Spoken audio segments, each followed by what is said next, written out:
desk. I ordered a new Secret Labs. I went like, oh, I'm like not even sponsored by them. And I'm spending so much money on them, and I bought this new Secret Yet. Labs desk. Yet, but I will be. Hey, it's Secret Labs. So what? I ordered a new desk. No, no, it spared no expense, as Hammond would say. As Hammond would say. But I also have to get rid of this couch, and the couch is actually the ceilings here are not normal height. So when I got the couch into this room, I actually destroyed the ceiling, knocked in the hallway, knocked the light off, everything. So I'm trying to get rid of the couch, and I'm like, I'm not repairing sheetrock again. I'm not doing anything. I literally go to the garage. I get the Sawzall and I cut the couch in half. Are you like Gallagher? You're like the Dudley brothers from the old WWF. If anyone remembers them, they used to just like saw stuff in half and yeah. Oh my goodness! Because it was I couldn't get it out otherwise. So the only option was to literally cut the thing in half. And so I mean, dumb question. You have no interest in reselling this, right? Well, no, it's in pieces in the outside. I already called special pickup. I knew the only way of getting this out of the house was either to take the windows off and reinstall them, or just cut the couch in half and throw it out. It's a piece of garbage couch, so I cut it in half. Totally reasonable. I honestly completely agree with you. Yeah.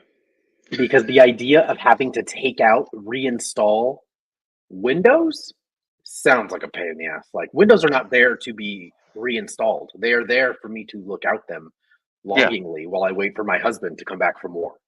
Exactly. So I have none of that. So what are you replacing the sofa with? Was it worth the Sawzall? Oh, it was fun because I hated this couch. It was so a little therapeutic, I imagine. It was definitely therapeutic. Like I sent pictures of it to my ex because like that was the couch we had. I was like, she's like, finally. She's like, I don't know why you took that stupid couch. She's like, you should have done that instead of moving into this place. So she was like, yeah. Like, do you ever think there was any hope? Yeah. Right through. I should have dropped half the couch off at her house. Like, this is yours.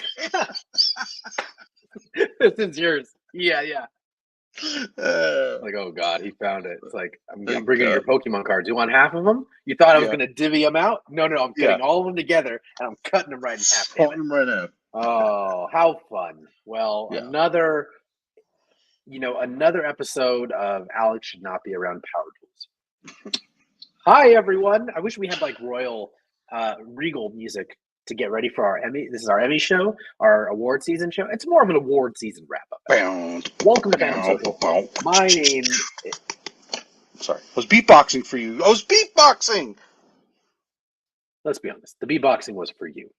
Yeah. My name is Paul. This is Alex. Daniel will be here in a bit. We've got a pretty fun show, a pretty packed show as we always do, and we are, I swear to God, going to try to keep it under an hour and a half because I'm going to go try to watch Night Swim after this. Okay, let me know. Dude, a haunted pool? I'm in.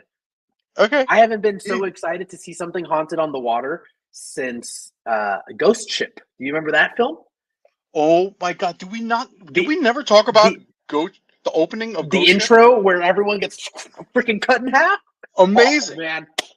Freaking incredible. That is. What was that other movie? They don't really make movies like that anymore because it's bad.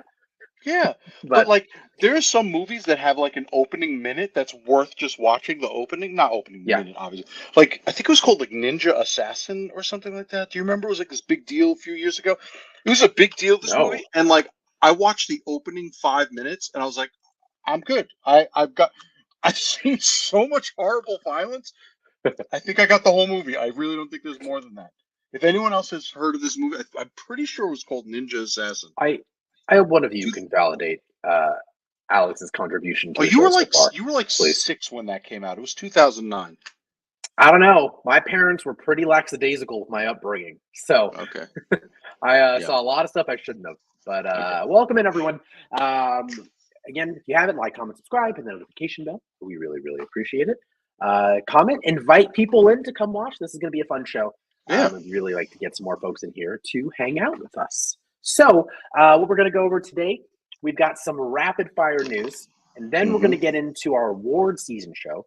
We've got some stuff to help you kill time this weekend. Then we'll talk about our next show. We really are going to spend a lot of time on the award season, talk about some of the winners, some of the snubs, and some of the more surprising elements of the award shows.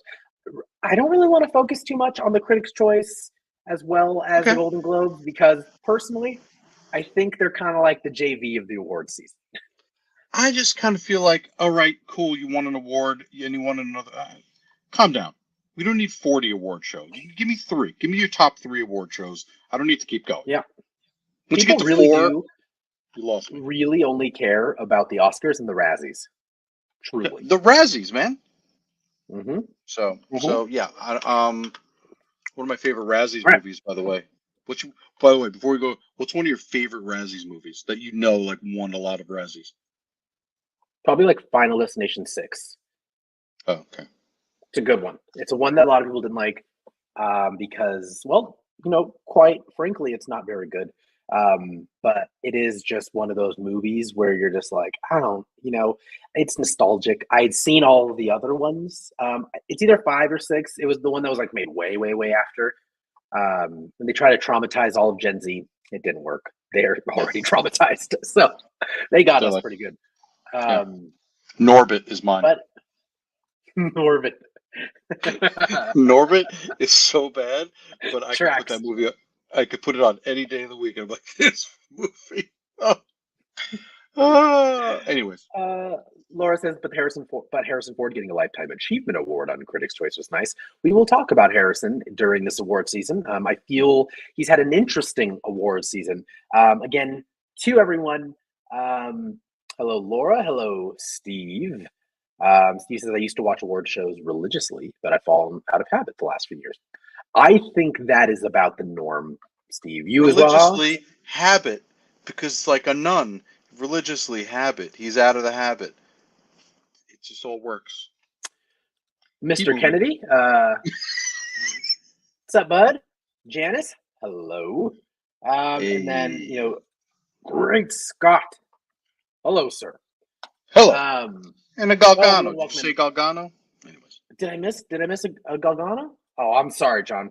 Please leave my kneecaps intact. My knees are already bad. Please, John, you don't have to do much. A strong breeze may tip me right on over. So, Galgano, good to see you, man. Good to see you. All right.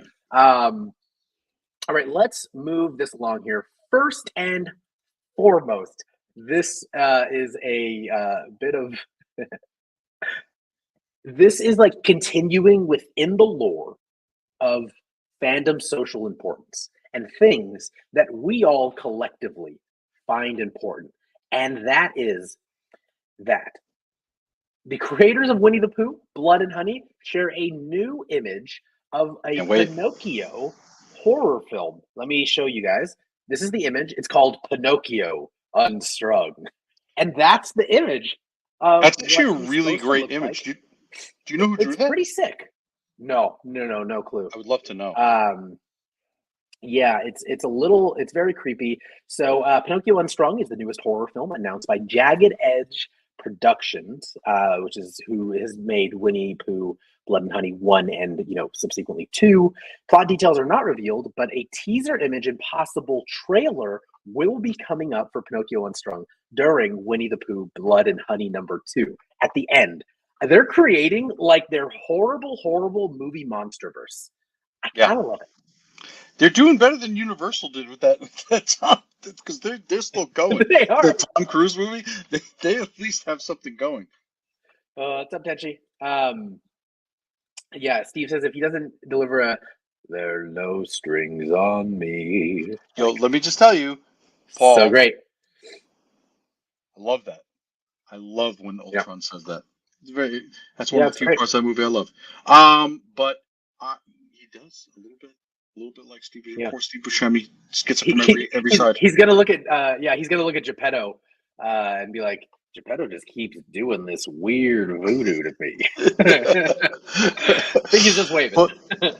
So just I mean, I don't know if anyone's read the original Pinocchio because I never read the full like thing. I like read like little pieces here and there because people would send me like, "Yo, Pinocchio's terrifying." Like Pinocchio is a horror movie. Like it's a scary book apparently.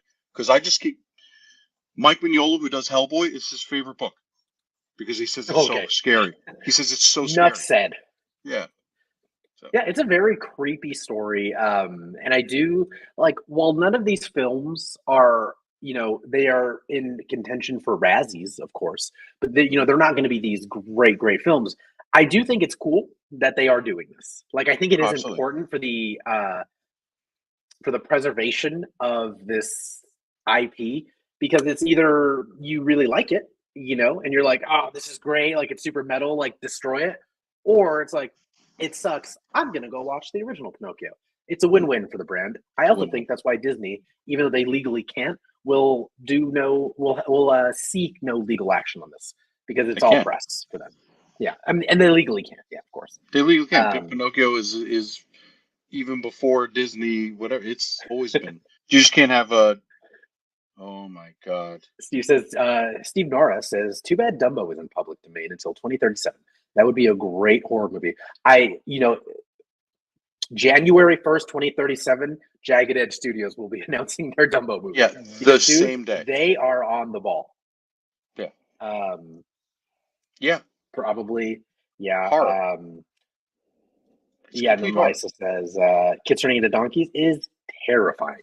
Absolutely. Honestly, yeah, as a non-parent and an uncle to some nightmare nieces, them turning into donkeys, really not a big change. They are. Yeah. I have videos of them screaming in my face from earlier tonight. So, well, Uncle Alex to the rescue. But it is a interesting concept. I'm excited to see like what else they would do from those original stories. We'll see. All right, Alex, I'm moving on. Move on. So, I'm done. I'm done with you. David F. Sandberg is to direct Until Dawn horror video game adaptation. It is something that I think there it is. I can find it. So this is a video game from, I believe, 2015. I never finished it. Yeah. Yeah, David F. Sandberg, for those of you who may not know, is known for Annabelle Creation, but as well as Shazam, most notably.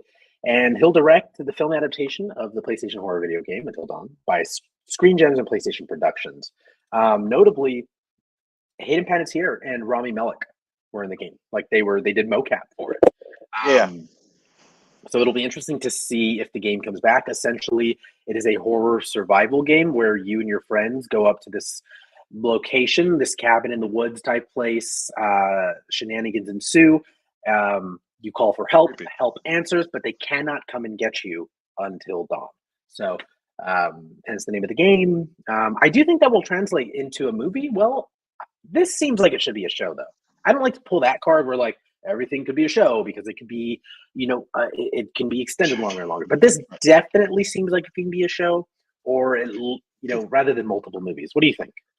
Well, the thing that kills me about adapting games like this into movies, and even into shows, is that Until Dawn's one of those games where there's 10 million outcomes by the end. Right. This person, in my playthrough, these 3 people may not survive, but these people do, or whatever, and all your choices. Mm-hmm. So it's almost like you're taking the choose your own adventure out of it. The story itself, obviously, still is, it has a beginning, it has an end, but like they're different. The whole thing is different. So your experience playing it might be different than mine. So I don't know how well it's going to be received by people who are hardcore fans of the game. But as an outsider who never played the game, as a horror game itself, it could be very enjoyable. You know what I mean? But I feel like if they try to appeal it to this is what worries about me with game when they want to make a movie about Mass Effect. Well, like your playthrough is totally different than my playthrough. You know what I mean? Like, Baldur's Gate, forget it. Like there's 10 billion. Yeah, there's no universal outcome really. Yeah. So that's part of the fun. That's what I'm concerned about. Is how the people are going to receive it. Like me, I don't care. I'll just go in. I'm like, yeah, it's fine. Yeah, it's not really near and dear to you as well. I'm the same way. To me, I think it would be cool if they went the 2018 Black Mirror Netflix show Bandersnatch. Bandersnatch, that's what it was called.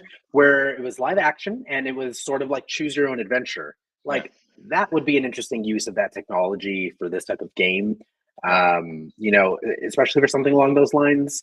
But then also it's like, do you really just want to play the game but watch like real people fake die? Like, is that what your interest is? So David F. Sandberg, he's a great director. As we talked about in our previous episode where we did a box office breakdown of the DCEU, you guys can watch that on our YouTube channel, which you are here now. We talked about Shazam. Obviously, Shazam's has a huge place in my heart for the DCEU. Well. That is, and pretty much all across the board. So he can add some fun to it because he does have a history of using that ensemble cast like you see in Shazam and using them all to tell this linear narrative. But this game is not that. This game is not fun. It's not cute. It's not clever. No. Like, it's scary. So also, I cheated. I don't ever do this, but I watched like a 25-minute playthrough story breakdown of this. And I was like, as a Cryptid fan, very interesting. Very, very interesting is all I'm saying. Yeah. So, so you guys check it out. David F. Sandberg directing Until Dawn, an adaptation. Now, lastly, I saved this for the last. I was really hoping Daniel would be here for this because personally, it is a big deal. Me and Daniel spent so much time at this place that it's probably a little crazy. When I was a wee lad, as well, Alex. Oh, really? Okay. So Chuck E. Cheese returning to the spotlight with a Squid Game-like TV show. Now, I am very excited. This is Chuck E. Cheese. If you aren't familiar, Chuck E. Cheese is a basically, how would you explain it, Alex? It's like a food and play, establishment for kids. You know what? It's what Five Nights at Freddy's was based on. Mm-hmm. Five Nights at Freddy's is an evil Chuck E. Cheese, right? It is an evil Chuck E. Cheese. Yeah. So you go there. They have pizza. I put pizza in quotes. They had the live band. For kids. They had the live band. They had arcades. They had like things. Squid Games. It would be Skids games. Skids. Ew. Nope. Okay. I don't like Skid Marks games. No. Moving on from that. Alexis, Arcade Playground. Thank you. That's exactly it. Arcade Playground. Animatronic, robot, scary. I love it. Yeah, exactly. An official description of the series that Chuck E. Cheese will be now is the format will feature standalone comedic physical challenges where duos of big kids, aka adults, will compete over supersized arcade games, including pinball, air hockey, alley roller, and the human claw. The top ticket earning duo will get the chance to exchange their tickets for prizes off the massive version of the iconic Chuck E. Cheese prize wall. I did get a picture. This is a not classic Chuck E. Cheese wall. I really couldn't find one, but like this is probably, I see an Angry Bird there. So this is probably at least 2015 and beyond. But yeah, Alex, what are you going for? You got some tickets. What are you going for from this wall? What is everyone going for? For this specific wall, I want to know what everyone else is going for because I'm very picky. I might go for those koosh balls over there. The ones that it's 1,000 tickets. The neon pink thing right there, like in the middle there. What? Okay. You see the Angry Birds? Go to the right and down. Those right. That's those fun. little neon things. Those are like the little like rubber balls that are like made of hairy rubber. It sounds so weird to say. It's so weird, but those things are fun to throw at people. Yeah. Okay. I like the so the very bottom row, 1,000 tickets, bottom right. I like that little Nerf gun down there. That looks fun. Nerf guns. Yeah. That Nerf gun, I'm getting that, so no one can have that one. That one's mine. Pitano is already jumping on the Hot Wheels. Oh, I didn't see Hot Wheels. Hot Wheels, right? Actually, if you look right above Pete Tano's name and to the right, it's right there. Do you see it? Oh yeah, I see it. Good call. Yeah. I You know what might I saw want a big Angry recently? Bird. Mm-hmm. I saw No, recently, I don't. like the blow up. Oh, dude, you can see the back. You know the blow up guys who do Oh this in yeah, the yeah. parking lot. They made miniature ones and they sell them. Oh They have them no, at the press. no. What a distraction and a pain in the ass. You can't have anything within like 5 feet of it. But no, it's like this big. I It's like don't a know. miniature one. Dude, a 6 scale one, and then you get 6 scale cars, and Oh then my you have god, a 6 scale used car setup. I Think love it. about it. Yeah. Mm-hmm. Someone asked Laura for says there's a bubbles. Slinky up there. Steve says, curious what the red spaceship looking thing is on the top right. Let's see. I Top don't know. right, red spaceship looking thing. I don't see a spaceship. I see Oh, like an air up hockey. here. Oh, above the air Yeah, hockey. above that. Whoa, Yeah, I think it's that's an like RC rocket ship. they want to hide that from you. And Oh, the Alexis bubbles wants the set. bubble set. Okay. You know, I don't think I'd ever go for bubbles, but I'm also never in a bad mood when I see bubbles. Doesn't it just always make you No. feel better? You're like, Yeah, you have to oh, feel better. nice. Even as an adult, if like my niece, like Yeah. I'm a good uncle, but like my nieces will be like, I'm blowing the little stupid bubbles. I'm like, this stupid little bubbles. I'm like, no, you got to have blower. That's have patience. I blow the giant, and they both of them are like, oh my gosh, and then they try it, and they're like, no patience Don't eat for the them. bubbles. Don't eat the bubbles. Liza, she said the air hockey. Now, I was thinking air hockey. Here's the problem with air hockey when you're a grown man is my hands are massive. Like if I went like that with my hands, yours as well. You have big hands too, Alex. That's the whole air hockey table. It is so uncomfortable to That play little air one. hockey like this, like this. Yes. Yeah. Oh, but And I'm yeah, aggressive when I'll I play air hockey, so it wouldn't be good for me in mhm, that little air hockey. totally. Um, But yeah, so also, we have to move on to the actual awards show. Okay, But I let's go. love this meme about Chuck E. Cheese because it's very true. It says, "Hi, welcome to Chuck E. Cheese. Everything is invisibly dirty, and our mascot is a rat. Eat some pizza near a sneezing child. Come on down for some rat pizza at our child casino." that is that is the essence. I probably should have read that when everyone was like, "What is Chuck E. Cheese?" I probably should have read that because that is Paul, I got exactly to tell that. you, that is also, you could replace the words Chuck E. Cheese for any deli in New York City. Our mascot is a rat. You're eating a sneezing child. It's exactly the And the same sneezing description. child is working the register. Working the deli slicer. Oh yeah. Like, Oh, you New need York. 3. It's like, damn, that kid's That's gone as much as through I it. can do. That kid was on the Western Front. Yeah, so it is the child casino, absolutely. But I also wanted to share one last thing about this. Okay. I is my favorite. I was talking yesterday to my girlfriend, and she's like, "How you doing?" I was like, "I'm in a deep Chuck E. Cheese rabbit hole right now." Oh, I went deep, and I was on subreddits. I was looking up reviews of Chuck E. Cheese's all around the country. But my favorite comment was from a redditor that said, "If I ever hit the lotto, I'm opening this up for adults only, Chuck E. Cheese, and it's going to be named Charles Edward Cheese, and it will be more classy, but also just as trashy. And we will serve wine by the box." And I'm like, nice. you know what? I would go there in a second.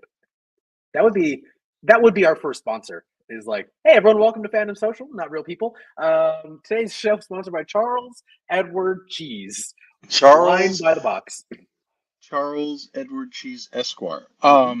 Yeah, why would you get your wine from two grown men when you can get it by the box? Go to Yeah, charlesedwardcheese.com. I freaking love it. I would totally go. You know, there was a bar in Chicago, I think Chicago, that bought and bought like some like defunct animatronic from what do you call it? The robots from Chuck E. Cheese, Oh yeah, yeah. and they got a guy to reprogram it to play Misfits songs, and they're called the Biscuits. and Nice. they literally like they're robots that are just playing Misfit songs. It's pretty wild, and they're all dressed up in hair. Justice for the animatronics. She loved them. I Yeah, don't like the animatronics at all at Chuck E. Cheese. They used to scare me as a child. but that's why they're great because as an adult, I get to appreciate what Five Nights at Freddy is because I grew up in that. Yeah. Oh, this is interesting. Again, in my rabbit hole, allegedly, this is a pretty successful marketing stunt by Chuck E. Cheese to resell them as What? Pasquale's Pizza and Wings. I think Pasquale is one of the names of the characters because people weren't buying food from Chuck E. Cheese. But when they renamed it, people were buying it during the pandemic. You know what, man? I could go on so many stories. I don't want to go on any tangents about this, but I very recently had a Chuck E. Cheese story, and it was very funny. But I don't even want to say it. I want everyone to be like, "Damn, Alex said he had a story, and now he's not going to tell it." And that's how about that's you cool. Save it, and you will be doing the outro with this story. Okay.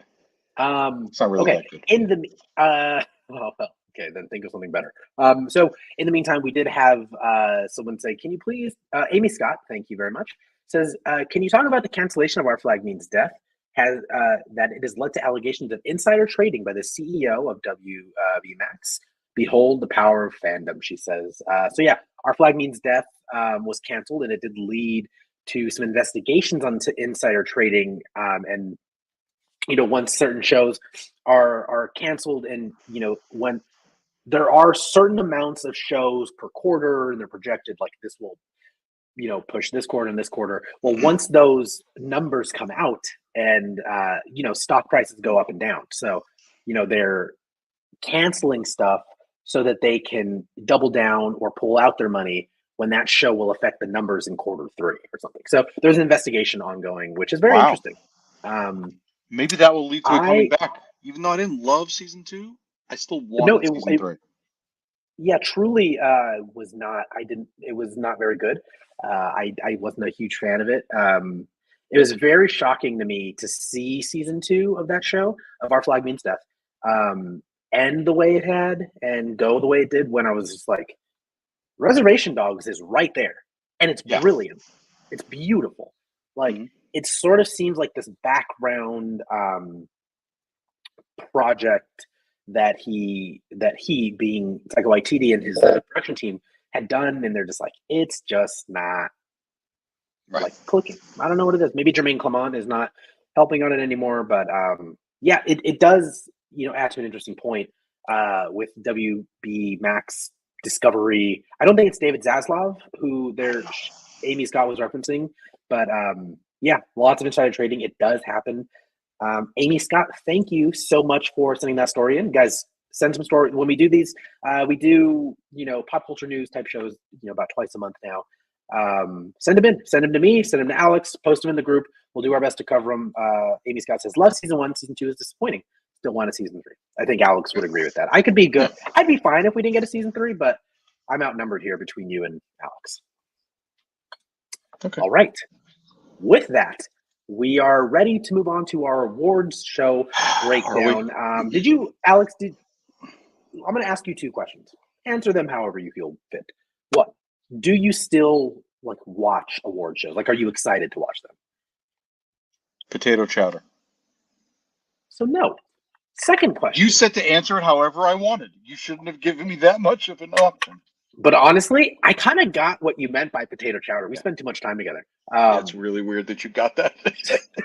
So, do you still? And I want everyone to, yeah.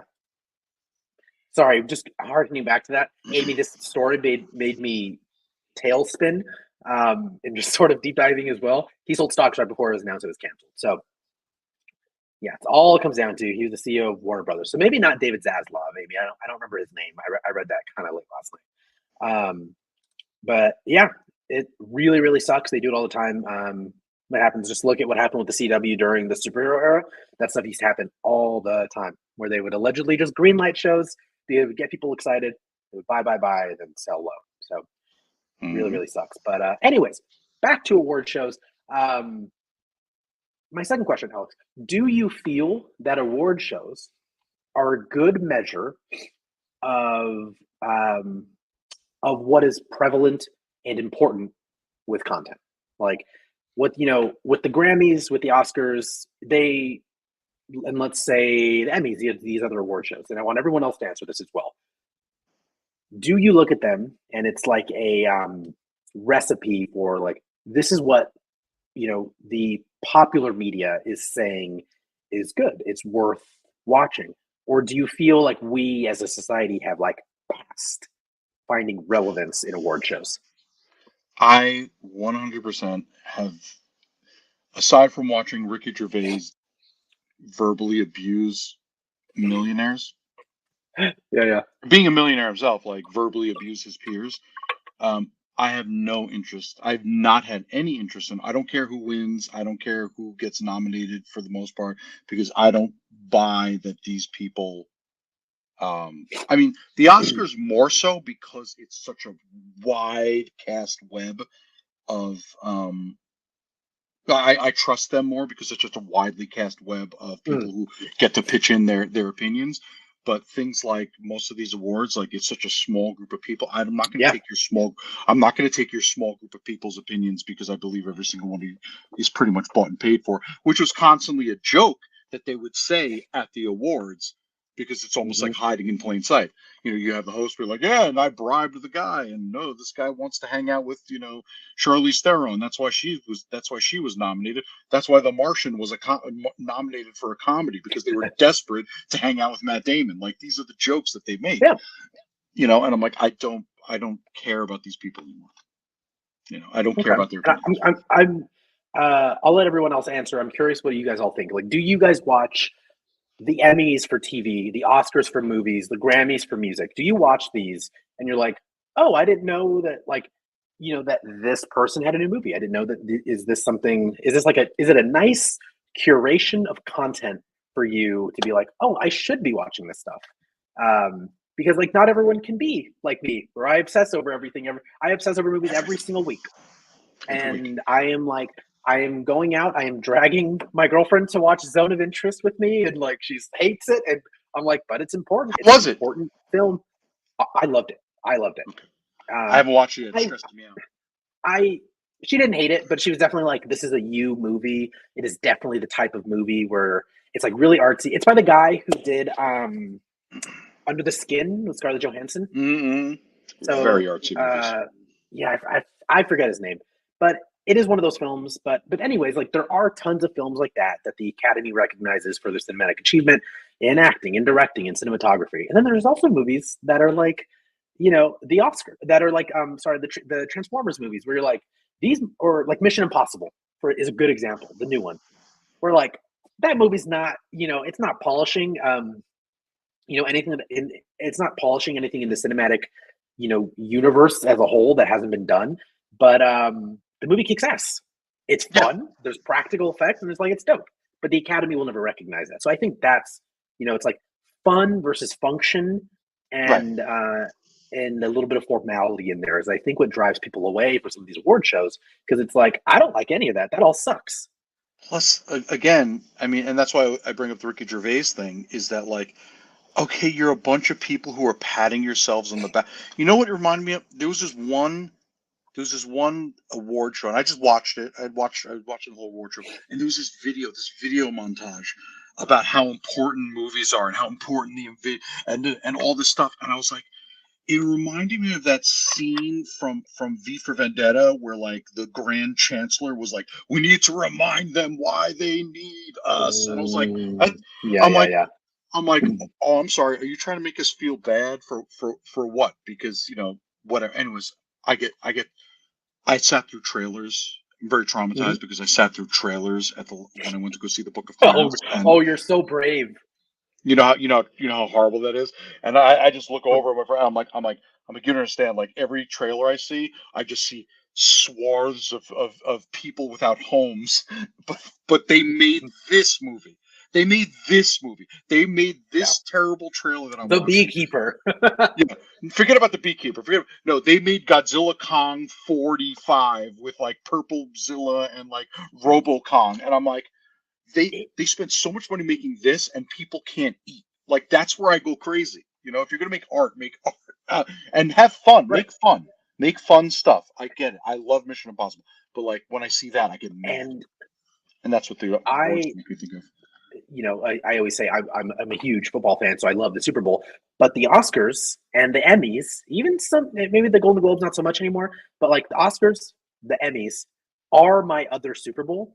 And I will take the other position of that. Like, I do think they are wildly important because especially now, there is so much content out there that it is so hard for us all in our normal daily busy lives to sit there and be like, wait, what is Maestro? Wait, where is that streaming?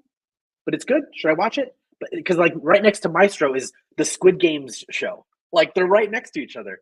And so I do think there is this level of importance for curation of cinematic and silver screen achievement that gives us things like Parasite. Like if the Oscars did not bring Parasite to the forefront, it was already big. It was already huge in Korea, but it really did introduce us as an American population to the work of Bong Joon-ho, and which he'd already done amazing things, right. But it really made him prevalent. So like I do think there's a level of importance to it. The Oscars. Like the Oscars and the Grammys, a little bit of the Emmys, Golden Globes, Critics' Choice, that stuff is all pageantry. That's all it is. It's all cosmetic. That's what makes me lose my mind because I can't take it. But the Oscars I do feel is important, and to some extent the Grammys, even though I haven't watched in a while. But like I love when my friends are like, Lady Gaga was robbed, and I'm like, oh my god, I don't want to get me out of the group chat. Promise she wasn't. Yeah, she's just as rich when she entered that building as when she left. Yeah, so. Yeah. But I will say, like something with the Grammys, like to be the hipster, like one of my favorite movies is Oh Brother Where Art Thou. Like it's one of my favorite movies. Coen Brothers film, fantastic film. Yeah, it's one of my. I can't, and the soundtrack is absolutely fantastic. And I'm listening to it one day. I was working at a CD store, like a real hipster. I'm listening to it one day in the store, like that's an old-fashioned sentence, buddy. Yeah, and my two friends came back from lunch and like, what is this? This is terrible. They shut it off. A week later, Grammys come out. It wins Grammy for Best Soundtrack. They're putting it on. I was like, I hate you. Oh, Brother, Where Art Thou? Yeah, I'm like, I hate you all so much right now. I was so mad. But no, it is important because like you don't always hear of everything. It's impossible to hear everything that you said. Yeah, click away, Daniel. Clack, clack, clack. Oh, sorry. Daniel comes in here, and he's just like, all right, okay, everyone, look at Daniel. Daniel wants attention. Hello, Daniel. Hello, hey everyone. Sorry I'm late. By Steve. Steve burning me right here. That sentence is a reminder to take your ID. By the way, just to go to some comments. That's a great. We had some comments about the awards, and while I'll explain those up, Daniel, pro awards, anti awards. Do you still watch them? Do you not watch them?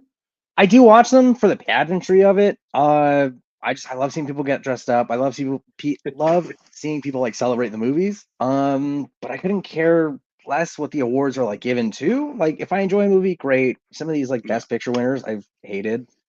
So I don't know. Yeah, that happens sometimes. Yeah, Laura said to watch. Let's read some comments from some people. You want to read Laura's here? Yeah, Laura said they have a new category, box office excellence.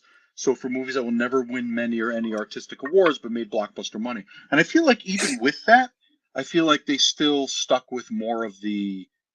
What? This. Oh, I don't want to. I'm gonna check my blood pressure. This is so dumb. I hate this award so much because it's like, why are they giving this award to people?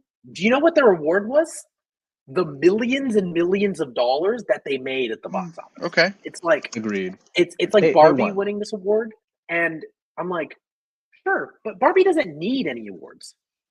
Right. It is already $1 billion franchise with its first movie. It doesn't need. It's not like that movie. Barbie is not like Zone of Interest, where Zone of Interest needs Academy Award recognition for validation. Barbie doesn't need that. Like right. But sometimes I sit there and it's funny. I've sat there and watched a movie and I'm like, I'm like, oh, and it's like a award win, not award winning movie. It's a movie. It's making money, all this stuff, and the actors in it. I'm just like, and they're trying to sell it. I'm like, oh my god, this movie's so terrible. I feel so bad for them. And the person's like, why? I'm like, they're like making so much money. I'm like, I know, but like, if you think you're an artist and you're in this terrible movie and everyone says it's terrible, doesn't that hurt your feelings? That's what I think sometimes. But this is interesting about the Grammys. Dwayne, I do not watch music awards because I can't stand modern music. Well, technically, modern music is like from like the 1950s till now. So, which modern music you old crotchety thing? Did you call him a crotch? Are you berating our audience? I was going to call him Dwayne. He does not speak for the group. I was going to say crotcheted, and that's not a word. So I was trying to flip crotcheted into crotchety. But yeah, you're so. Anyways, I love it. I do. I also, I have a hard time with a lot of modern music, but I'm coming around. I'm getting less crotchety. My thing with that still is like there are artists like John Baptiste, who's this amazing, soul and R&B artist from New Orleans. He's got an incredible tale and great music, and he won, I think he won Album of the Year like 2 years ago or whatever it was. And it brought him some popularity. And now he was one of the ones that, was with he was a presenter during the Golden Globes, and he was great. Like, it's fine. But like, I still think it's relevant. I still think it's important. Because again, sometimes organic growth only takes you so far. True. That's true. And again, Oh Brother, Where Art Thou? It's all folksy, bluegrass, like old timey music. And yes. He says, regarding John Baptiste, if you haven't seen the interview where he turns Beethoven and blues, track it down. So good. Look that up. If not, Steve, homework for you. That's what you get. Drop that in the group for everyone to see. Yeah. But like, again, a Grammy, no one would have listened to Oh Brother, Where Art Thou music on a normal basis. But because it was brought to people's attention, everyone's like, oh wow, this is really good music that I never thought I would listen to. So I do see, again, Paul, certain award shows, I do see the importance with getting this stuff in front of people. Otherwise, it's like oof. Yeah. Dwayne. I'm pulling up some comments from everyone. We gotta get moving on. Actual now that Daniel's content here, of it all. Get it together. But Pete, I like what I like, whether it's recognized or not. Totally. That is sort of the motto of the entirety of Fandom Social.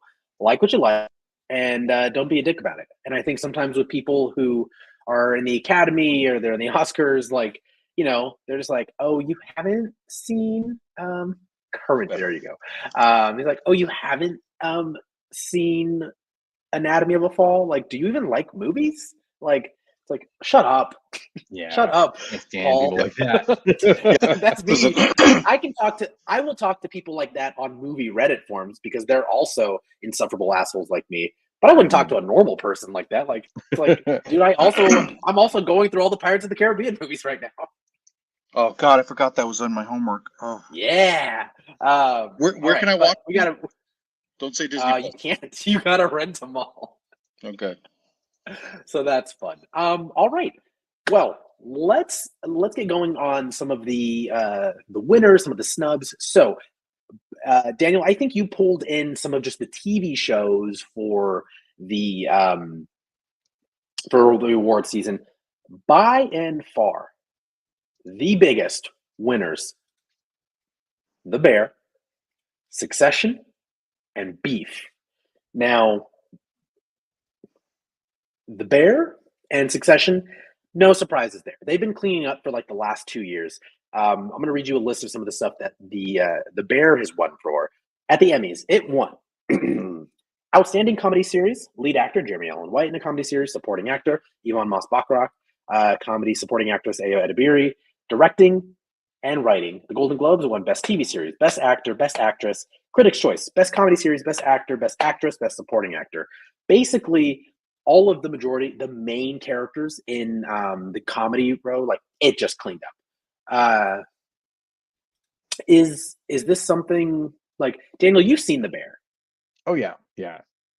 What about you, Alex? You haven't caught it yet, right? I still haven't watched it yet, and I have to. It's I have to watch it.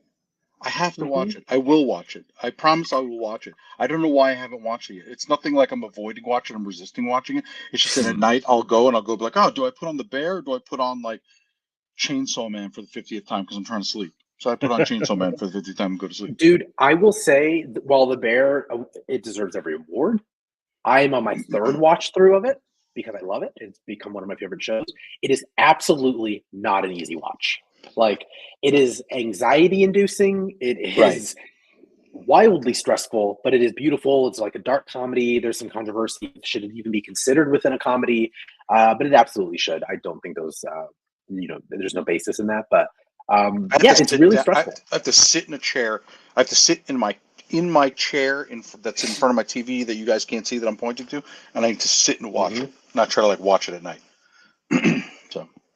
And so. Oh, not so Laura says, I was happy seeing all the people involved with Beef win their awards. Me as well. Did you watch Beef? Me? Yes, I did. Yes, instantly. Okay. Yeah. As soon as it hit Netflix, I watch it. So I love Ali Wong. She's so fucking incredible. She is so good. That show. So okay, nonstop, awesome. So continue what you're saying. It's got a similar vibe to The Bear, in like that dark, stressful comedy. But I would say Beef is a little bit like, it's a little funnier on purpose. Yeah, agreed. I know you. Did you also just watch that cat? Just yeah. This is why, they know when I'm broadcasting. They, and I know it's an LA kind of movie. I know it's an LA movie, but like just the parking lot middle fingers, I was like, oh. Oh yeah. I'm home. So Beef at the Emmys won Best Limited Series, Lead Actor in a Limited Series, that'd be Steven Yeun, Lead Actress in a Limited Series, Ali Wong, Directing Limited Series, and Writing Limited Series. Golden Globes, it won Best Limited, Best Actor in Limited, Best Actress in a Limited, and at the Critics' Choice, Best Limited Actor, Actress, and Supporting Actress. Maria Bello won in that. She's great. Maria Bello is fantastic. She's by the way, I love her. History of Violence. What's going on, baby? I love her. Oh yeah, she is in that. That's right. Yeah. I absolutely love her. And that was such a killer. Like I never felt so strongly about a show. Well, I can't say never, but in such a long time. There it is, throwing middle fingers. In such a long time, seeing a show like that, yeah. Terrible. And then we've got Steven Yeun accepting his award there. Again, if you didn't know, Steven Yeun, most notably from The Walking Dead. And I think, he was also in Nope. Oh, yeah. He was Jupe, right? Yep. Nope. I love it. Nope. But yeah, he was in Nope. But yeah, I felt very strongly about Beef.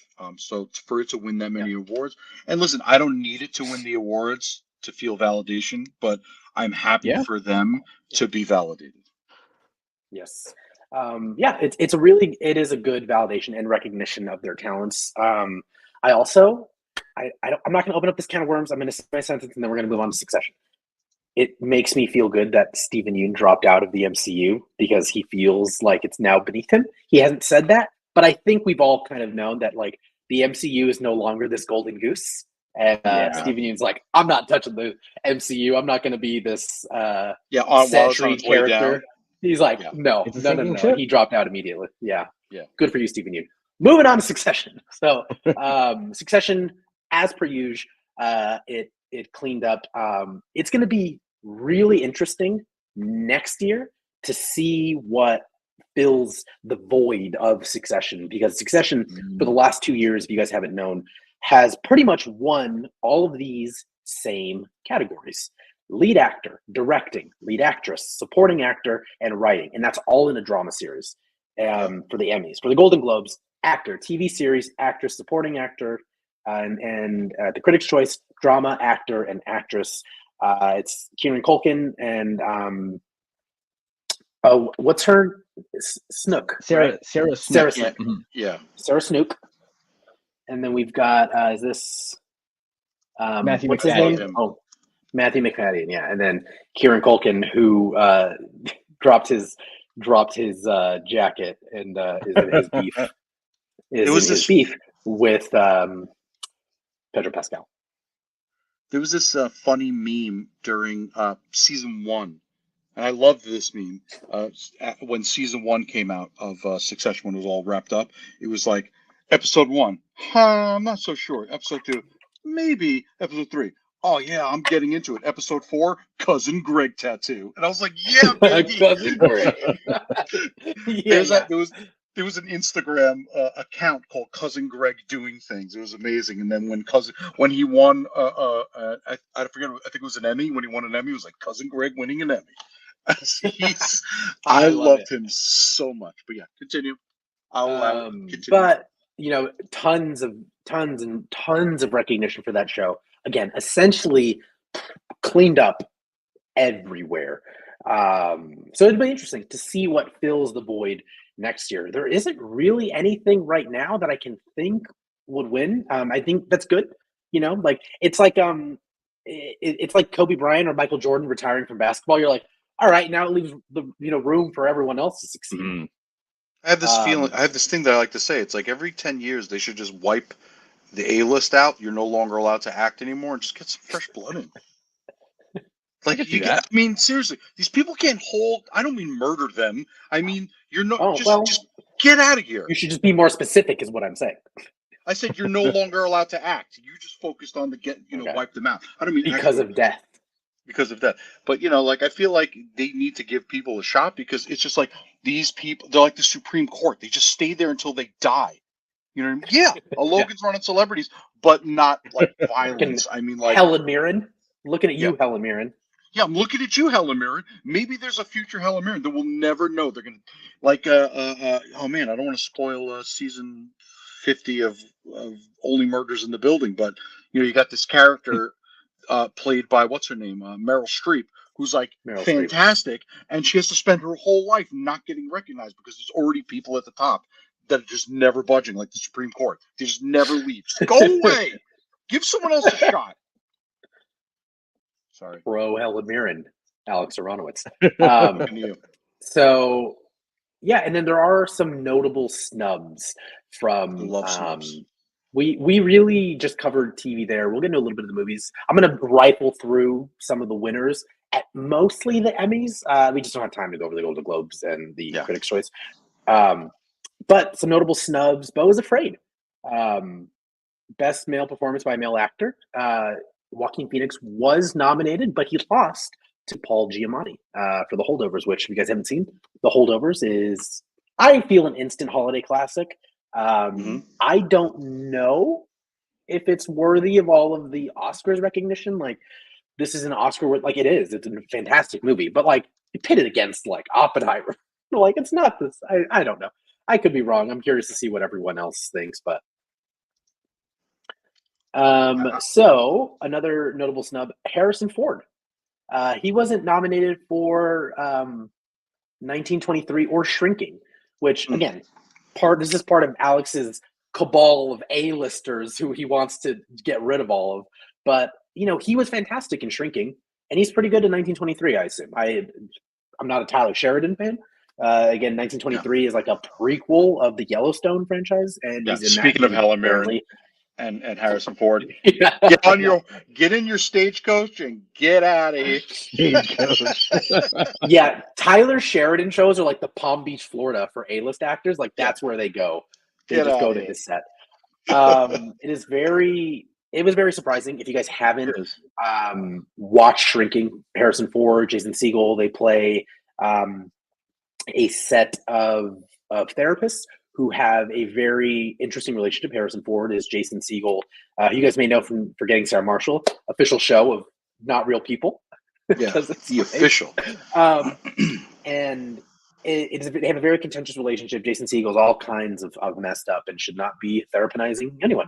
And it's great. I think he's fantastic in it. It's probably some of the best I've seen him in. And like, he's good in Indiana Jones. He's Han Solo, sure. But he's great. So, he's the president of the United States.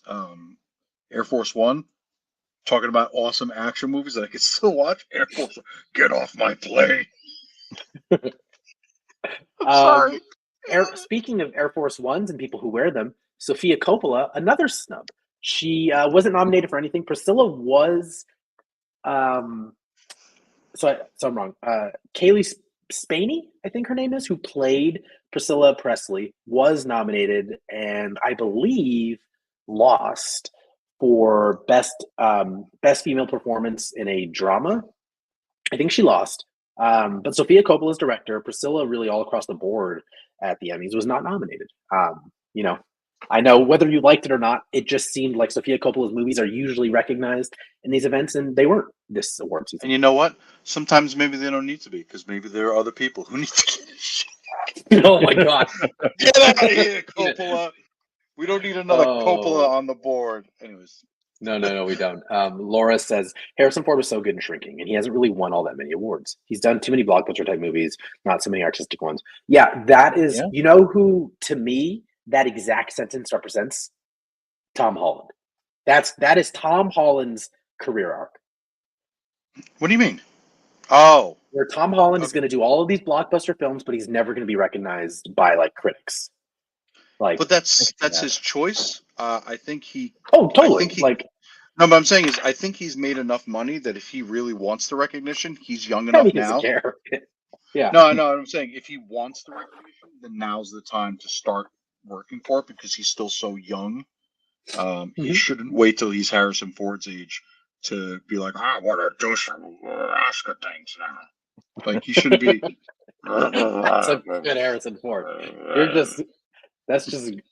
He's just grumpy. You just sound like a router. That's all. That's what he sounds like to me. That's what he sounds like when he talks. Get out of my house.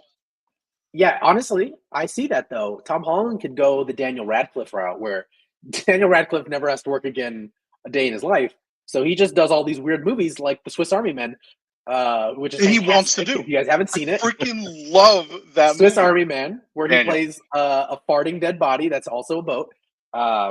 Did you see this movie, Daniel? It was made by. I haven't. I've heard all about it. I know the gist of it.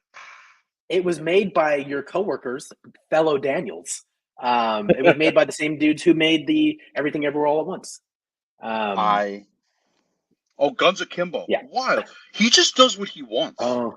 And that's what I love about it. Is that he doesn't care anymore. He's like, I'm just gonna do Guns Akimbo. Such a silly movie. I watched it. I was like, this is a lot of fun.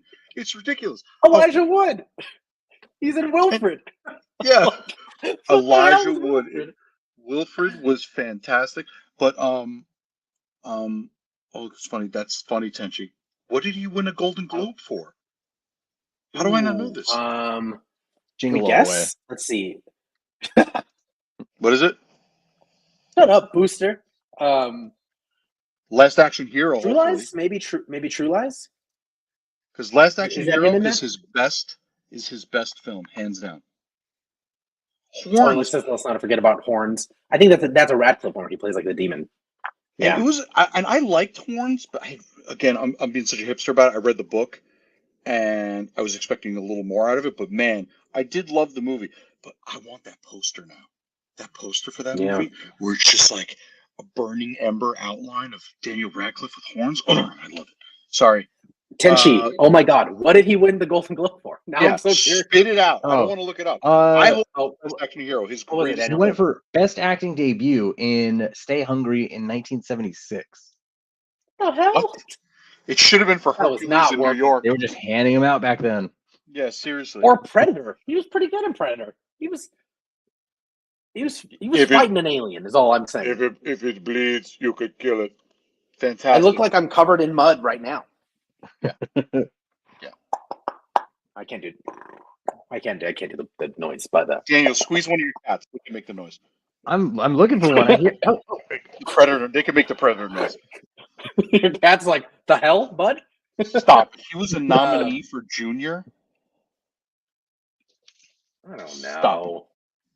Anyways, it's too much. I'm good on Arnold Schwarzenegger talk. Yeah. We can move on. Let's and also lastly, it wasn't going to get any nominations, but another snub, another year, another vein in my head. Reservation Dogs that we just talked about, the Taika Waititi film about, it's sort of like a nothing show that has like so much heart. It's one of those things that we're not really about anything, but you're following the lives of four natives on their reservation. Zero nonsense. By the way, it gives such a really an excellent insight into real daily life for a group of people that when they're represented, it's always in these historical films, right? Yeah. Or at these massive or these horrible victimization films. And, you know, like sometimes you just want a film that's just day-to-day life, just saying, hey, this is what it's like to be part of a group or a culture or whatever. Not everything has to, has to be the only way that they ever want to portray it. You know what I mean? It's like, reminds me of Jon Stewart when Munich came out. I remember Jon Stewart was joking when Munich came out because Steven Spielberg was like, "Oh, Schindler's List," and then after that's Munich, and he's like, "I wonder what's going to happen to us next." It's like it's all these horrible, negative, like terrible situations. Like sometimes you just want like a slice of life, and I thought Reservation Dogs was so important because it was a slice of life into like something that wasn't like always terrible. Like, you could just see people having a good time and enjoying themselves. You know what I mean? Yeah, that's very well said. That's very well put. Yeah, a slice of life piece of content. I think is what makes Reservation Dogs like so great. I mean, look at I hate to make this comparison, but it's just the most generic sort of comparison I can make. Is I think it's why people like The Office so much. It is a part of the world that they can just throw themselves in for 7 seasons. It has nothing to do with them, no consequences, and it's like a slice of life. So it's what made Greg Daniels a multi-millionaire. So, okay, I want to briefly go over some of the other Emmys winners. I think it is, it's pretty important to talk about because there are quite a bit, and we didn't talk a lot about film, and we'll only go over a few of them. So, we're doing films. Yeah, so, I'll do a bunch of them. So some of these you already know. So I'm just going to rifle through them. We've got series awards for outstanding, an award for outstanding comedy series. We know that The Bear won, but I do think it's important to know what it was up against because it's pretty. I think it's pretty relevant. So we've got it won over Barry, Jury Duty, Marvelous Mrs. Maisel, Ted Lasso, Only Murders, and Wednesday. I'm trying to think. Alex, Daniel, what were some of the other ones in there that you think like could have taken it? I love Wednesday. I would not have given it to Wednesday. I probably give it to. I don't know what I would give it to. I would say either Ted Lasso or Barry maybe would have won. I could see Barry taking it. Barry was very like technical. Barry was very good. I think Barry would have been also. I'm not just sitting here to be a sycophantic to agree with everybody. I think Barry would have been the one. Yeah. Marvelous Miss Maisel was like cleaning house for years and years. So kind of surprised to see it not take something home. The first couple of years, You know, and this is not me being a thing. It's just that, yes, Marvelous Miss Maisel is fantastic. It's an absolutely hilarious and amazing and heartfelt show, like a lot of heart in it. But like again, sometimes you got to be like, oh, but also this person did a really good job. Can we please respect? Their contribution, please. Yeah, it's like I think it was. Oh man, because there was that stat that Better Call Saul had been nominated for like 60 times and it's never won anything. It's like this record, right? And one of the producers came out and said like it is not a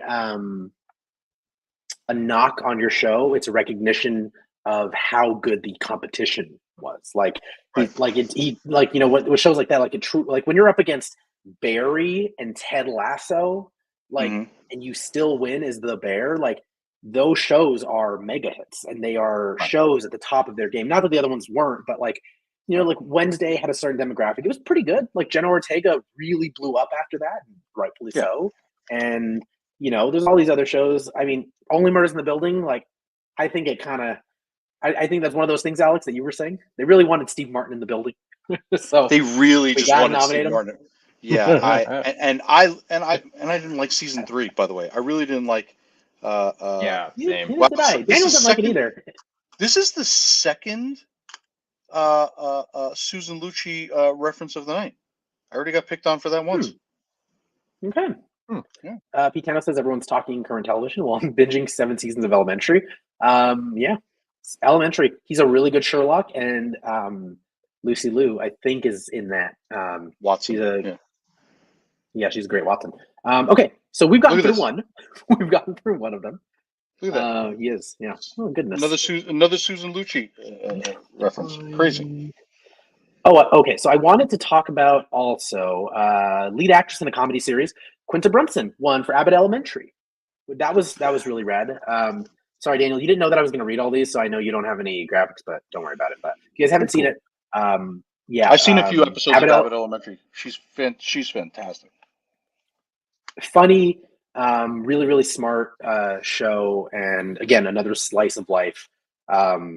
In the same vein as what Alex was talking about with Reservation Dogs. It is not a part of the country that people truly, by people, I mean the mass population and our government, cares about, and that plays into the show with Reservation Dogs, with Abbott Elementary, and it uses it as like, it highlights the things that are great about that against those circumstances, rather than being like, oh, look how sad this part of the life is, and that's the narrative. I think Alexa said it well here as well. Every good POC movie shows this as being average, and we're like, accurate, I guess. Like, we just sort of come to understand that, and not every shows go against that.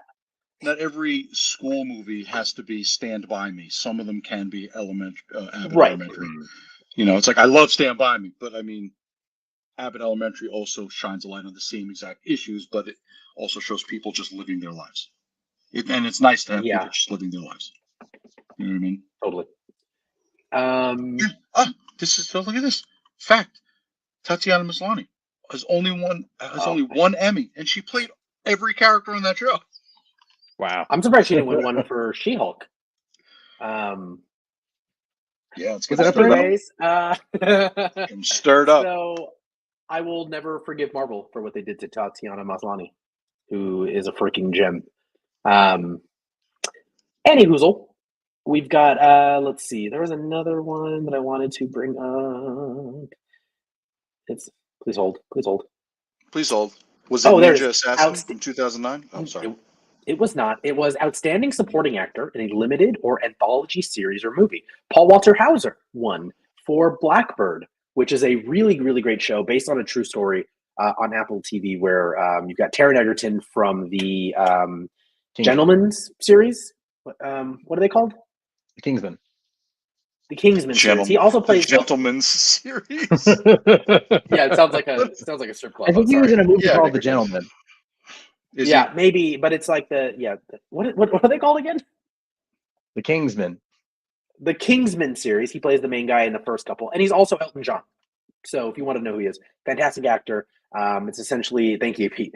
Yeah, it's essentially a show. Taron Egerton's character has to go to jail.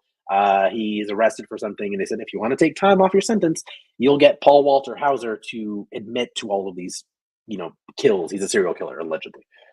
Super tense, not a fun show, really dark. And Paul Walter Hauser, very similar to what Tenchi had said here as well, where award shows have a long history of refusing to give proper recognition to a show until its final season, to finally give it a claim as a lifetime achievement makeup call.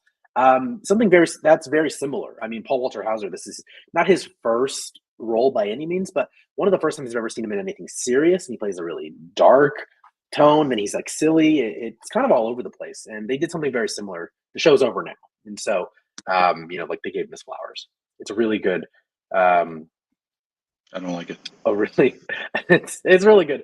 But it was really respect. Cool to what? No, I'm saying they shouldn't wait till the end. They should show them respect. Oh, totes. While it's on, yeah. Niecy Nash Betts won for Dahmer.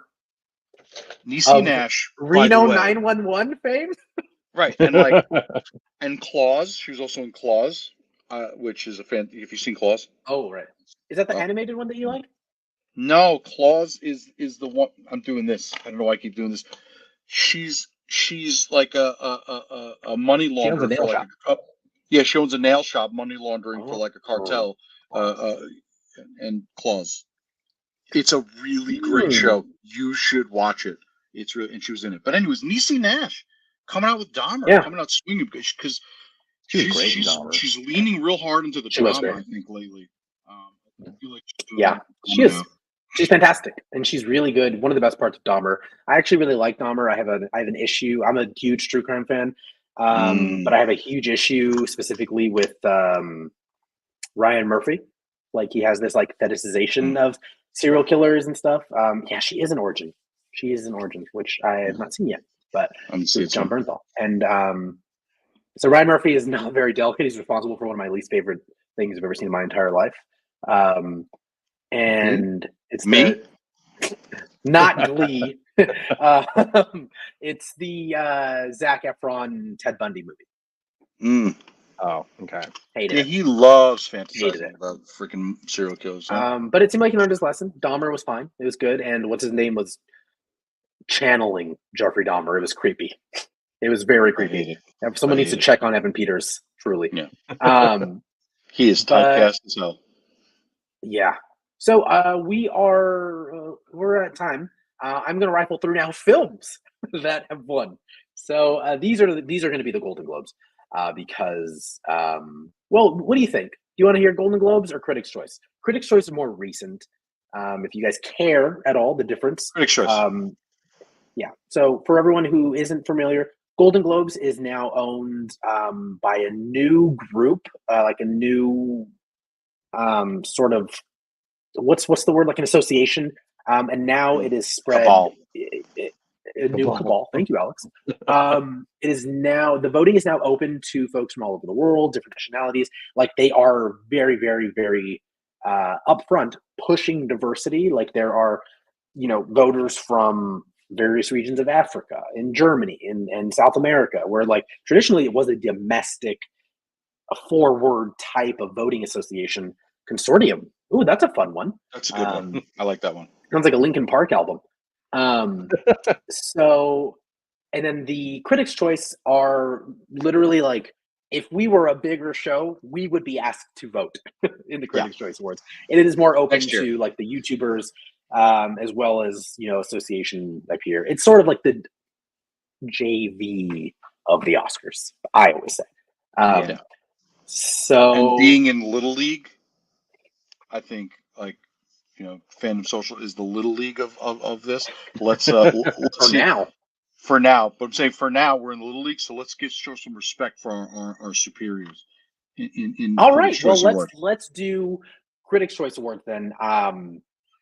For film, Best Picture winner was Oppenheimer. For everyone who didn't hear, Oppenheimer has been cleaning up.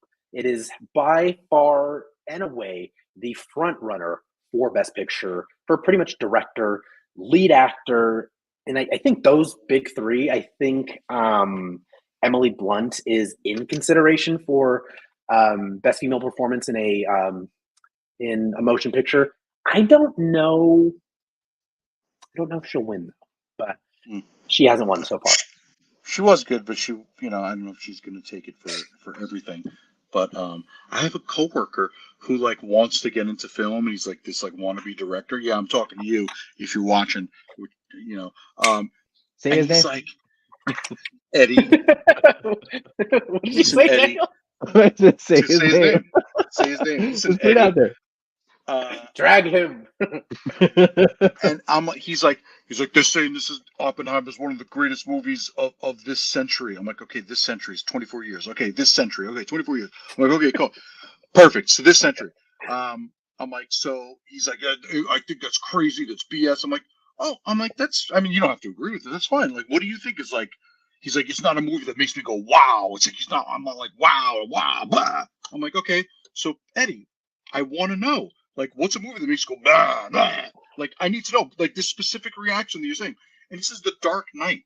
And I'm like, oh, yeah. No, that man, That man has gotten almost 0 to no Bumble matches. Let me tell you. Yeah. Oof. Let me just tell you right now. And this is listen. I'm not trying to diss the Dark Knight and loving the Dark Knight. You could love the Dark Knight. Yeah, great, absolutely. But he's like, you're gonna compare. He's like, blah, blah. Like that's the movie of the century to him. He's making these vampire explosion noises. I'm like, that's the movie. I'm like, no offense, Eddie. You're gonna be the next Zack Snyder with that kind of. No, that's rude. Michael Bay. That's rude to Eddie. Yeah, that's rude to Eddie. Michael Bay. Oh goodness. Anyways, does he read Aaron Radford? No. Oh no. Blah blah blah. Yeah, exactly. Lots of blah blah blah. Yeah. Continue. So it sounds like a vampire underwater when you do that. So it won over. It won over these films. This is what I'm using these categories for to make sure I've seen all these. Okay. It won over American Fiction, Barbie, The Color Purple, The Holdovers, Killers of the Flower Moon, Maestro, Past Lives, Poor Things, and Saltburn. Now remember, Critics' Choice Awards are different. There is not this level of esteem that's up there. Like, for instance, Saltburn and Barbie are not going to be nominated for Best Picture in the Oscars. They usually do about 10. I don't think it's going to happen. I think Anatomy of a Fall and Zone of Interest will probably sneak in there over those two, but the rest of them are serious contenders, and Oppenheimer's been freaking cleaning up, man. Like, I honestly think that Oppenheimer's like, no, we're good. We won everything else. We're good. Well, let's stay. Yeah. Again, respectfully decline. Like, no, I'm okay. Let one of these other movies in. Let one of the kids play on my field.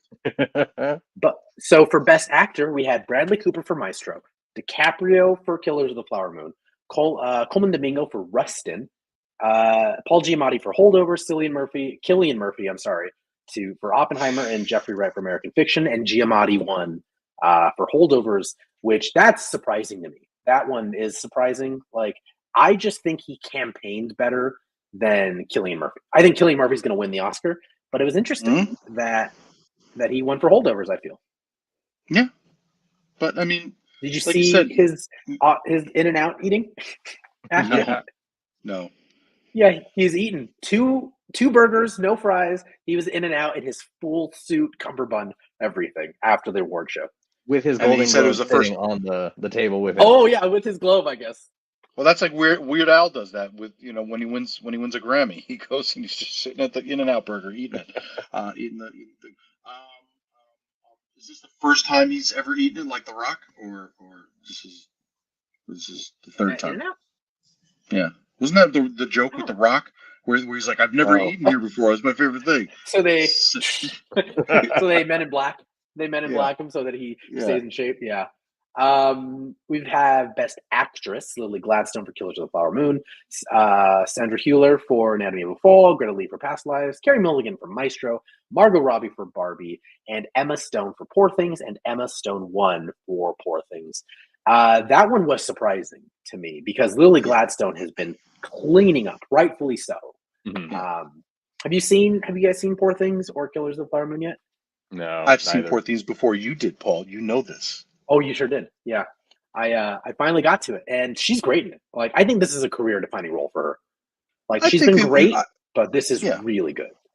I think it's a really fantastic role. I have not finished Killers of the Flower Moon. It was getting really intense for me. Like, I was getting really stressed out watching it at one point. You may not like the bear. Yeah, I was getting. No, but like I sometimes can sit and watch stressful things, but this was getting me to a level. I was like, my cortisol levels are skyrocketing. I need to take a break. And I have to go back, and like I can't get back to it. I was just having a stressful week, and I was like, I can't do this right now. But Tenchi. Oh wow. Also, yeah, the BAFTAs are they are the British Association Academy for of Film and Television. All I'm saying is the British have a long history of not recognizing people of color in their categories. So I would be surprised if she was nominated, but we'll leave that there. I don't want to offend our British watchers who go back and they're like, man, I can't wait to go back and watch all these old Fandom Social episodes. My bad, dog. Just just scrub past. Do not talk we about also Hamilton. had no supporting actor Sterling K. Brown for American Fiction, De Niro for Killers of the Flower Moon, Robert Downey Jr. for Oppenheimer, Ryan Gosling for Barbie, Charles Melton for May December, Mark Ruffalo for Poor Things, and Robert Downey Jr. won. It was interesting. I think that's going to be his last award of the award season. I think that's going to be the last award for his career. I think so. I mean, he was good in it, but like it's too late. He's too Tony Stark for me. That he just looked like an old. He was just an old grouchy Tony Stark. That's all I saw him as. Yeah. I was like, oh, he's old, butthurt Tony Stark. That's all I could. Which I would love to see. I would love to see. There's very few things that would make me excited to go see a Marvel movie again, but like old man Tony, like that, I'd go see that. I prefer him Okay. So we've got Best Supporting Actress, Divine Joy Randolph won for The Holdovers. She's won pretty much every category she's been nominated in. She's fantastic in it. Best Young Actor / Actress. This was a newer category that I found to be kind of weird, like that they were just like anything with age. It feels like the box office success award. But Dominic Sessa won for The Holdovers, he was the main in that. I mean, I think I don't know what category, like in Hollywood, young is, I don't know what it is to them, but he won over Ariana Greenblatt for Barbie, Milo Machado Graner for Anatomy of a Fall, Kalal Lane for Wonka, Abby Ryder Fortson for Are You There, God? It's Me, Margaret, and Madeline Univols for The Creator. So The Creator got nominated, Alex. They got an award in there. That they got an award with some fake. They got a nomination for some fake dumb award. Like, oh, you were a kid in the movie. Oh, you want to play? I'm surprised they didn't all win the awards because they showed up. Oh, your kids are so cute. Sorry, I'm being really grouchy about it. You are. Best Director, Nolan won for Oppenheimer. Adapted Screenplay, American Fiction won. I'm excited to see that. I haven't seen American Fiction yet. Very excited to see that. Yeah, Original Screenplay, Greta Gerwig and Noah Baumbach won for Barbie. That was another big surprise because it won over May December, Air, Maestro, The Holdovers, and Past Lives. Again, Original Screenplay is not a consolation prize. That is a pretty embedded award within the awards season and pantheon, and it won. I mean, it is a pretty kick-ass screenplay. No, it's a really great screenplay considering like what their source material is. What did that guy say? It's about a blonde lady with big boobs. You know, Joe Coy, Oh, Joe Coy, yeah, how he reduced it, and it's so funny. Like I like reductive jokes sometimes, but I was like, you know what, Barbie worked too hard. Don't you talk about my Barbie? But for the movie is so much smarter than him. Like for the source material to be so not as elevated as the screenplay, I think it's deserving of a lot of recognition for that. But I will say this is a hot take. It absolutely, to me, does not deserve like Best Picture nomination in the Oscars, and I'll tell you why. Like, it's of those films that are going to be nominated, which again, for people, we're talking American Fiction, Color Purple, Holdovers, Killers of the Flower Moon, Maestro, Past Lives, Poor Things, and Saltburn. Saltburn's not going to be nominated, so I'm not really worried about that. Barbie does have like so many beautiful things. It's got an incredible message, killer acting, and it's got songs in it, and probably the best, hands down, the best production design we've seen in a while. However, like the whole corporate thing with like Will Ferrell is what's going to keep that movie from being like a 10 out of 10. Yeah. And it's ironic that was probably added by Mattel to give them a face, so they're not just like be mad at this version of Mattel and not us as Mattel. And it's the only thing I think that is going to keep Barbie from being an Oscar, Best Picture nomination. They use it as their because like they were saying real things, but they were like you said, they were giving them a new target instead of like the real. But man, I'm just gonna say it. Even though Past Lives, I sat through that. That was a chore. That's all. Yeah. That movie is very divisive. Have you seen Past Lives, Daniel? I haven't. No. Well, we've got an Oscar show coming up, so you better bust your ass, dude. You haven't seen a lot of this stuff. You have two options. You and your cats. You either have to dust the entire house or watch Past Lives. You will get the same satisfaction out of both. Oh no! God. I'm sorry. That's just me. I That's cannot. That's me just being. No, I'm being hyperbolic. Come on. I just said it was a chore, so I had to compare it to a chore. Okay, that's it. It's all. It's pure comedy. But it was a little, for me. It was a little of a struggle. I was like, but I'd rather watch it. I will say, I've had a few people watch it. Like my girlfriend, I have a coworker at Blizzard who watches a lot of Korean dramas. My girlfriend watches a lot of Korean dramas, and they were both very similar. They're like, okay, like it's good. But then I realized, like, I don't watch any Korean dramas. Like, it's not something that I focus on. So to me, that concept, like the levels of like ennui and like sadness and grief and stoicism, like to me, I'm like, oh, that's really well done, because I hadn't seen that. But to them, to the people who watch a lot of Korean dramas, are like, yeah, I see this all the time. Like, this is just another Korean drama, but it's good. I've never seen a single Korean drama, and I watched the movie the way they did. It's like, okay, cool. It's just a bunch of people being sad in a room. That's cool. Yeah, it was definitely made for people like I'm already there. Yeah, I was like, I'm already sad in a room. I'm already sad in the room. I don't need to watch someone else be sad in a room. I do it better than you. I was just watching it, just being like, oh, it's sad. You're the person you're not with anymore is 1,000 miles. Okay, what if they were 10 minutes from you? Huh? Yeah. Talk to me then. Talk to me then. Yeah, it's I enjoyed it. I thought it was really good, but it's definitely not going to win any, probably, unfortunately. I mean, if it wins any of the big awards, I'd be surprised, but I absolutely love her. She's in the morning show too, isn't she? Greta Lee, yes. Yeah, she also my first foray into Greta Lee was she plays Nick's girlfriend in New Girl, and he thinks she's homeless, but she's not homeless. She's secretly a millionaire. She just doesn't like to work, and that's why she likes him, because he is also lazy. And then he gets motivated out of nowhere, so she breaks up with him because he's super motivated. And she's like, "I've already done all the hard work," and Greta Lee was fantastic in it. Yeah, so she's good. It does make me really excited to see what Selena Song does next, who is the director. This was her first movie, and like, imagine coming out swinging, and like, this is what you do.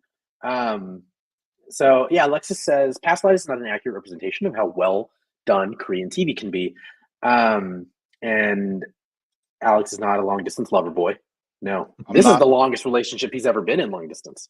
Yeah, I'm not a lover boy at all. Pump. And Steve says, "Oh, she was trans granddaughter. She was." Yeah, she walks in on Thanksgiving. Are you the weird guy who hangs out with my grandpa at the park? Yeah, that would absolutely be something that, like, we're doing our cold open and we all find out that Alex is hanging out with an old Korean man at the park. Yeah, like he's just as grumpy as Alex. Yeah, sit there. Anyways, I love it. Whatever. I love it. Yeah, so I mean, there are tons of other awards. We won't get into them, but yeah, that was our award show. Let us know. I mean, again, we've kind of talked about it plenty. We don't really need to talk about it anymore. We are very excited for the Oscar show because, well, let's preface this. I'm excited for the Oscar show. I write the outlines, so in turn, everyone's fucking excited for the show. Okay, I use my F words for that. This is like your fourth one. I hope you know. I've been counting. Oh, really? Sorry, guys. No one tell Autumn, please.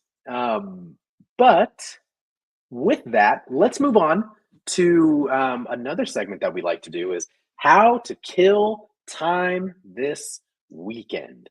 Are you sick and tired of your dumb family? Well, here's some stuff that's more entertaining than them.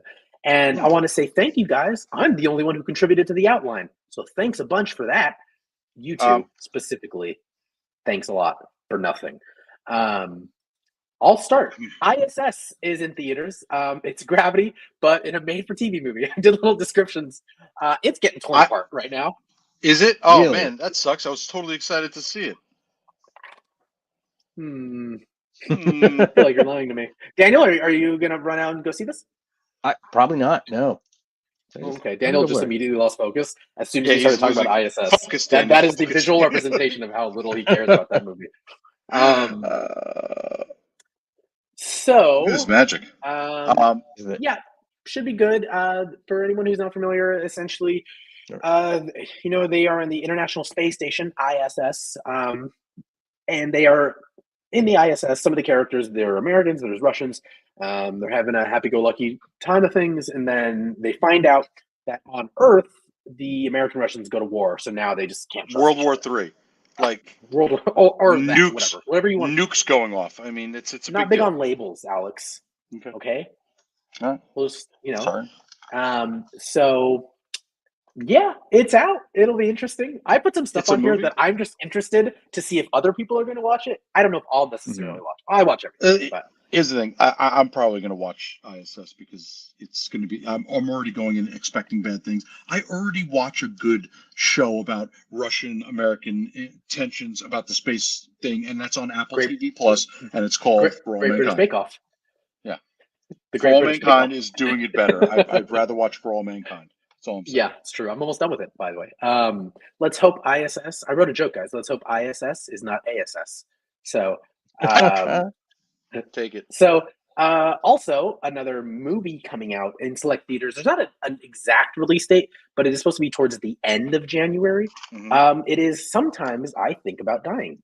It is starring Daisy Ridley, who has made headlines recently because she is coming back to the abusive relationship that is known as Star Wars. So she'll be back in Star Wars, in a new Rey movie. But she is in this film called Sometimes I Think About Dying. And the synopsis of it is Fran, who likes to think about dying, makes the new guy at work laugh, which leads to dating and more. Now, the only thing standing in their way is Fran herself.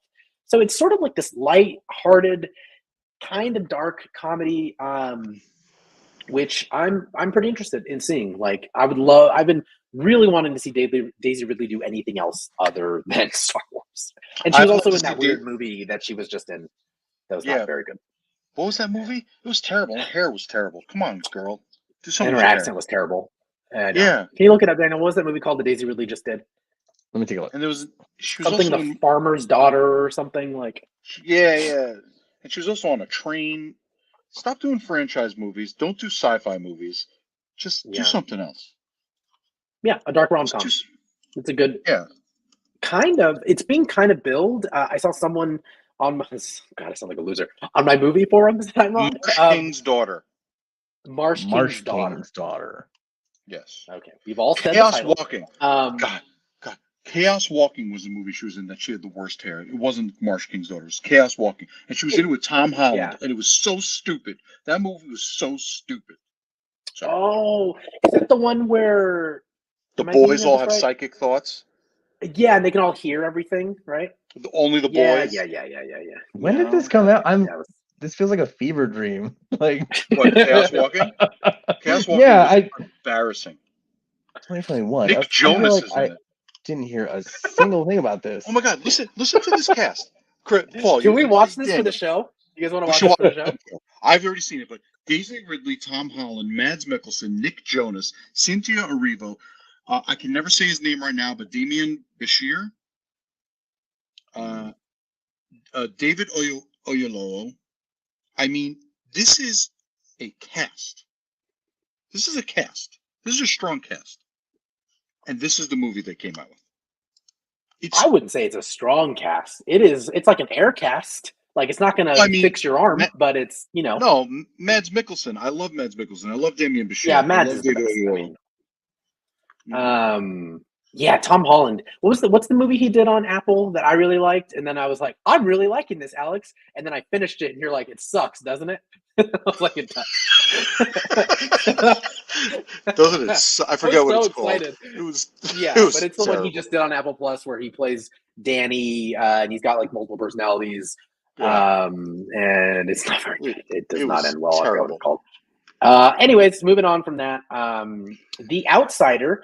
It's a show that I was watching recently. It is based on a Stephen King novel. It's got Ben Mendelsohn. It's got what's his name? Jason Bateman in it. Jason Bateman wrote a few episodes. Got a rattlesnake in it. got a rattlesnake. It's pretty fantastic show. It does falter in moments, but overall, like for a Stephen King adaptation, that's not in like the Castle Rock verse, like it's really well done. I think it benefited it. It came out in like 2022, I think right before the pandemic or like late 2019. I really liked it. It was really cool to see Jason Bateman. It's always really cool to see Jason Bateman and stuff like that. I think, because I see just Arrested Development all the time, constantly. But, he's in like Ozark and stuff. And I think he was doing Ozark at the same time. And yeah, it was great. But if you guys haven't seen it, watch it. I've definitely seen it. I can definitely recommend it. And the Stephen King book is also pretty good that it's based on. Yep. But, you also laugh a little bit because, Stephen King be Stephen Kinging. So it's pretty enjoyable though. Crowded Room. That was all brain. Yeah, so Outsider was pretty good.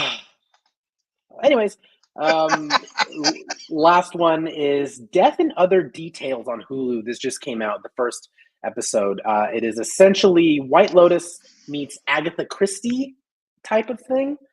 I liked it. I was not a fan of the first. The first episode you know felt why? a little Hold kitsch. On. This is why. Because you look like Mandy Patinkin. I think that's what it is. I think I was like, hey, I could be a detective on a TV show. I look like Mandy Patinkin. Oh, someone please clip that. I want Alex v. Mandy Patinkin. No, I need the glasses for it. I need the glasses. Yeah, and he looks just stressed all the time.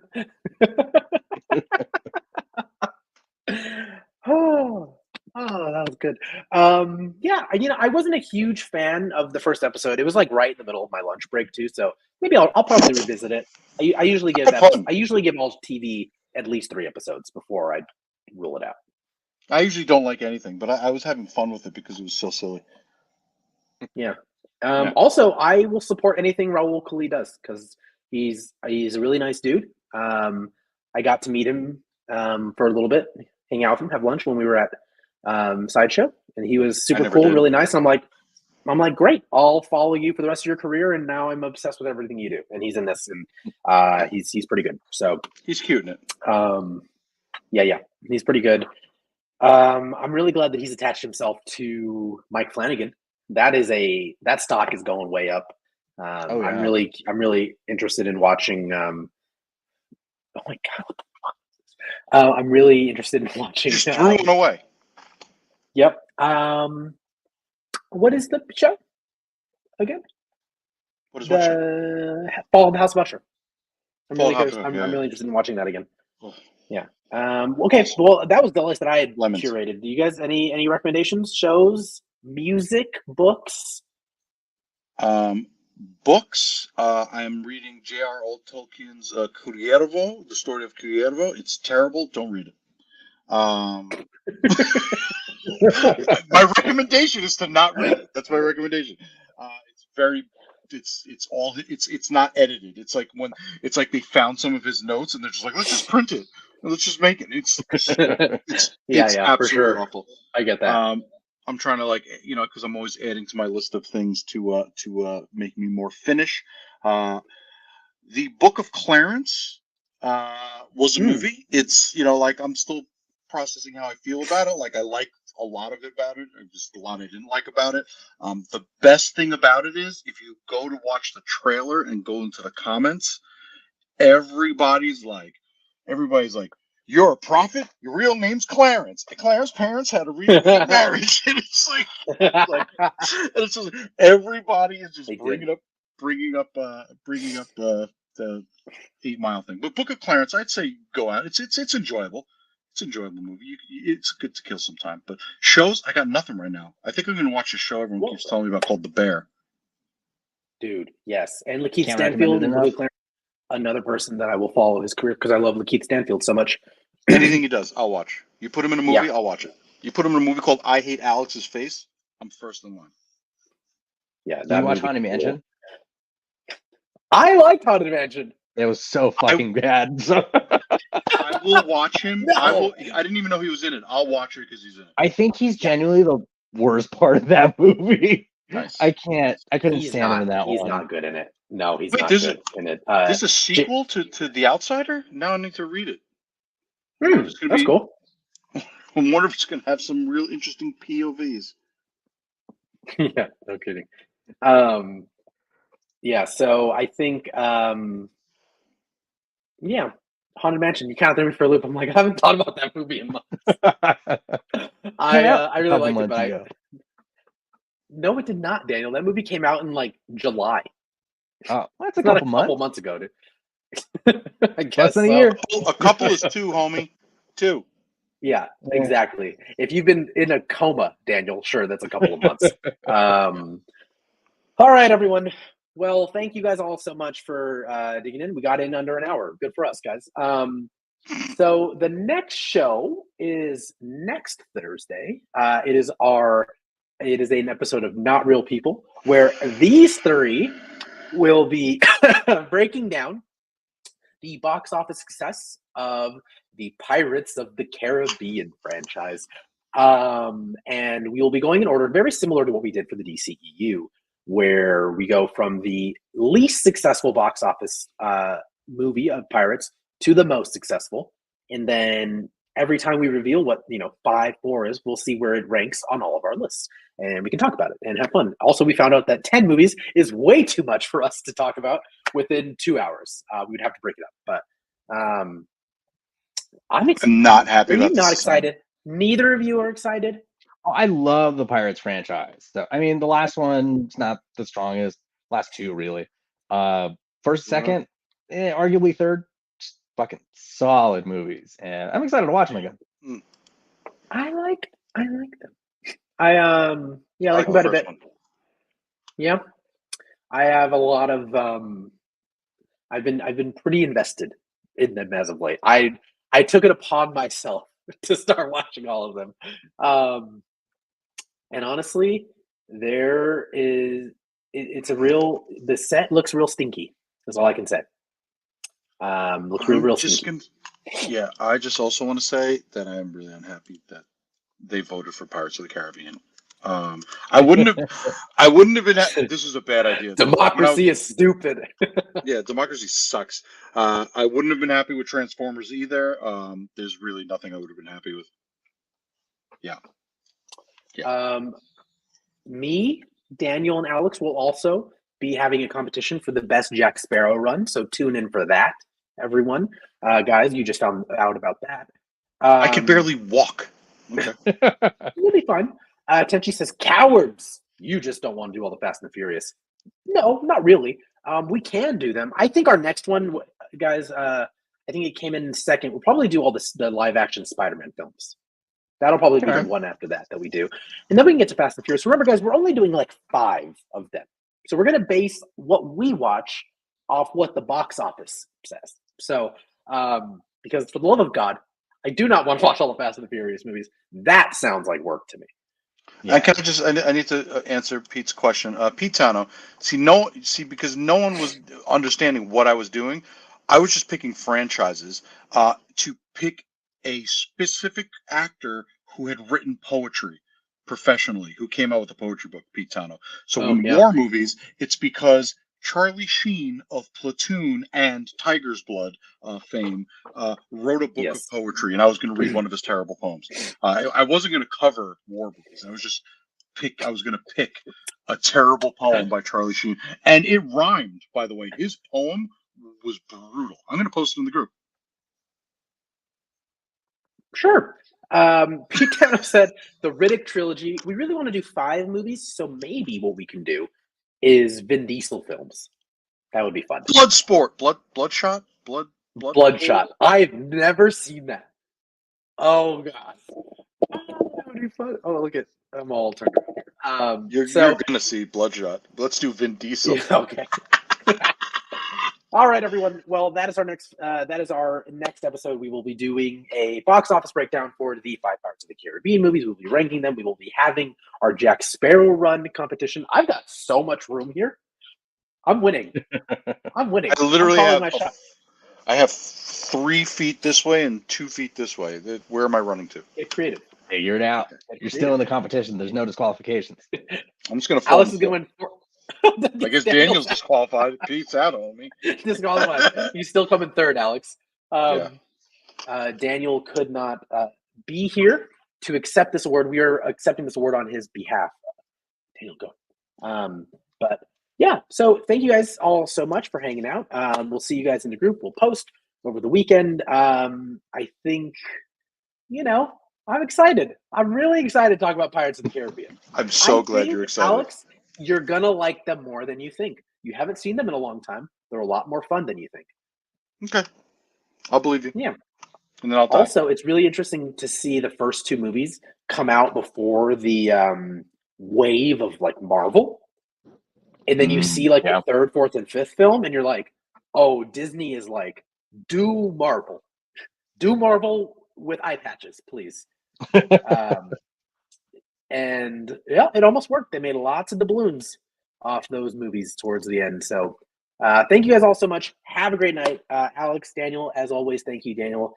Thank you, Alex, for all you do for the show. Thank you guys all for hanging out and watching. We'll see you next week, same time, same place.